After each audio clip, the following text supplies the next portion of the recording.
வணக்கம். சற்று முன் கிடைக்கப்பெற்ற மிக முக்கியமான செய்தி ஒன்று வெளியாகி உள்ளது. முதல்வர் ஸ்டாலின் கதை முடியப் போகிறதா? நாளை ஒட்டுமொத்தமாக மிகப்பெரிய ஒரு திருப்பத்தை ஏற்படுத்துகிறார் நடிகரும் தமிழக வெற்றிக் கழகத்தின் தலைவருமான விஜய் அவர்கள். பரந்தூர் விமான நிலைய எதிர்ப்பு போராட்டக்காரர்களுடன் கைகோர்த்து ஒட்டுமொத்தமாக தமிழக அரசை எதிர்க்க தற்பொழுது திட்டமிட்டுள்ளார்.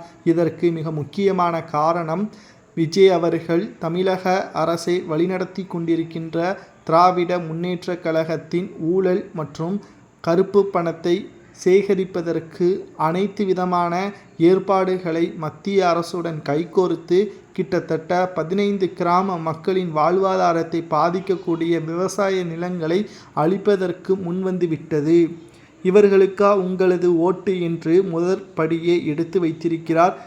தமிழக வெற்றிக் கழகம் தொடங்கப்பட்டதிலிருந்து தற்பொழுது வரை ஒவ்வொரு அறிவிப்புகளும் திமுகவை எதிர்க்கக்கூடிய வகையிலும் அமைந்துள்ளது. நேற்று கூட பரந்தூர் விமான நிலைய போராட்டத்தை அறிவித்த விஜய் அவர்களுக்கு காவல்துறையினர் முறைப்படி இவர்கள் பர்மிஷன் கேட்டபோதும் அவர்கள் 3 மணி நேரம்தான் அங்கு இருக்க வேண்டும், அதை மீறி இருந்தால் நடவடிக்கை எடுக்கப்படும், கைது நடவடிக்கை மேற்கொள்ளப்படும், பெருமளவில் கூட்டத்தை சேர்க்கக்கூடாது.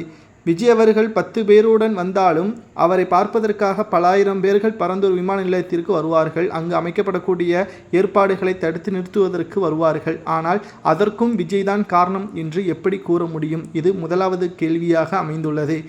மொழிக்காக பாடுபடக்கூடிய திமுகவினர்கள் மொழியை பேசக்கூடிய மக்களுக்கு ஏன் பாதுகாப்பை ஏற்படுத்தவில்லை? இந்த விமான நிலையம் இப்பொழுது விவசாய நிலங்களை அழித்து ஏன் கட்ட வேண்டும்?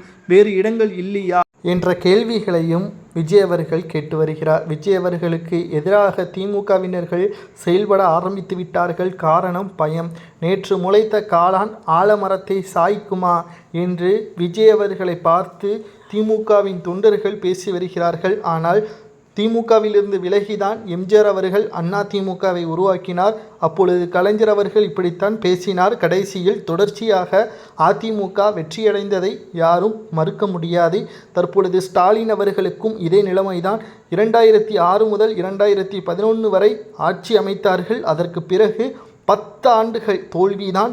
இதே நிலைமை வரக்கூடிய வருடங்களிலும் அமையும் என்று விஜய் அவர்களது ஆதரவாளர்கள் தெரிவித்து வருகிறார்கள். இது விஜய் அவர்கள் மட்டும்தான் சாத்தியமா என்று பார்த்தால், விஜய் அவர்கள் அதிமுகவுடன் கூட்டணி வைத்து பாஜகவின் ஆதரவுகளையும் ஒட்டுமொத்தமாக கூட்டணி வாய்ப்பை ஏற்படுத்தினால் மட்டும்தான் இது சாத்தியம் என்றும் அரசியல் வட்டாரங்கள் தெரிவிக்கின்றன.